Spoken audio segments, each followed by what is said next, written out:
നിന്നാ ശരിക്കും ഒരു ആനയെ പോലെ, കാണുന്നത് ഒരു വലിയ കഴുകനെ പോലെ. തന്ത്രശാലിയായ ഒരു വലിയ ഓഫീസർ. ഗബ്ബർ സിംഗിന്റെ ബ്രദർ ഗബ്ബർ സിംഗ് എവിടെ? എവിടെ?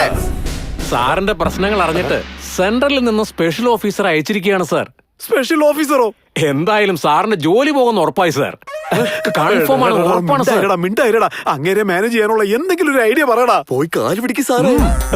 സാറേ സാറേ, നമസ്കാരം സാറേ. നമസ്കാരം സാറേ, വന്നാട്ടെ. വരൂ. ആ കസേര എടുത്ത് ഇങ്ങോട്ട് ഇടൂ. ഒന്ന് വേഗം ആട്ടെ. ഇങ്ങോട്ട് ഇരുന്നാട്ടെ.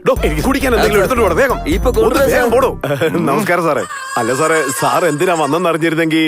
എടാ സൂര്യ, എങ്ങനോ ഇവിടെ എത്തി. CI നിന്റെ ഫ്രണ്ടാണോ? എന്നെ ഒന്ന് പുറത്തിറക്കാൻ പറയടാ. ഞങ്ങളുടെ സ്പെഷ്യൽ ഓഫീസറിനോട് ബഹുമാനമില്ലാതെ സംസാരിക്കാമോ? നിന്നെ കൊന്നെടുക്കാൻ പറഞ്ഞേക്കാം. ഇവൻ സ്പെഷ്യൽ ഓഫീസറോ? എന്റെ കൂടെ ബ്ലാക്ക് ടിക്കറ്റ് വിറ്റവനാ. ഇവനെ കണ്ടിട്ടില്ലേ? അതിന് ഇയാളെ ഡ്യൂട്ടി കൃത്യമായിട്ട് ചെയ്താലല്ല കാണാൻ പറ്റൂ. എന്താടാ ഈ നിൽക്കുന്ന ഞങ്ങളുടെ ഇൻസ്പെക്ടർ അത്ര ചീപ്പാണെന്ന് നിനക്ക് തോന്നുന്നുണ്ടോടാ? നിന്റെ ഇഷ്ടത്തിന് നീ പറയുന്നേ.